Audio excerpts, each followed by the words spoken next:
St. Mary Netherton Daily Chronicle, Evening Edition, July 2nd, 1925. Good evening, dear listeners. Edmund Pruitt, addressing you as the village clock strikes 6 on this Thursday, which has brought both continuing anticipation and gentle summer progress to our peaceful community. The day has maintained its favourable conditions throughout, with temperatures rising pleasantly, as Mr. Higgins predicted, before yielding to what Mrs. Pemberton describes as perfect evening tranquility, entirely befitting our village's welcome to midsummer's continuing embrace. The gentle southwest breeze persisted until approximately 4:30, when it subsided to the still calm that has become characteristic of our peaceful summer evenings. Several residents took advantage of the comfortable conditions to complete their garden tasks during the cooler morning hours. Mrs. Dorothy Ashworth spent this afternoon making final touches to the garden arrangements at Rosemere House, expressing considerable emotion as she tended the rose bushes that she recalls as Margaret's particular favourites from their childhood. Mrs. Ashworth was observed carefully selecting blooms for tomorrow evening's welcoming arrangements, with several neighbours discreetly offering assistance should the reunion prove overwhelming for either sister after their lengthy separation. Colonel Weatherby's afternoon activities have generated considerable excitement throughout the village.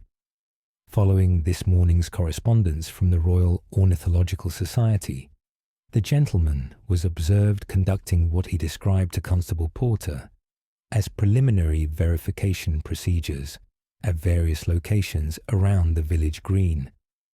Mrs. Crawford reports that he has requested additional space at the post office for what he terms materials of considerable scientific documentation, suggesting that tomorrow's official survey may bring formal recognition to our community's contributions to avian study.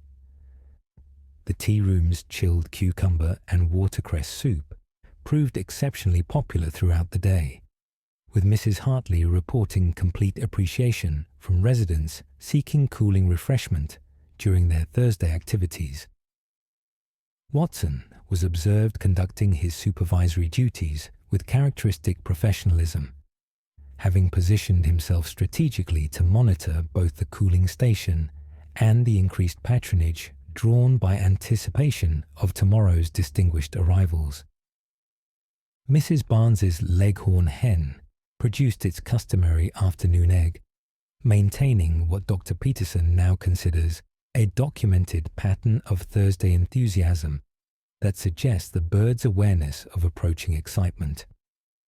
The bird was observed conducting its evening constitutional with what Mrs. Barnes interprets as dignified anticipation, perhaps sensing the approach of significant events in our community. The final decorations for Saturday's summer fete continued throughout the afternoon, with the Women's Institute completing their bunting arrangements, while young Timothy Wilson conducted one final rehearsal beneath the oak tree, his percussion now demonstrating the refined technique that will enhance the fete's evening musical entertainment. That concludes our evening report.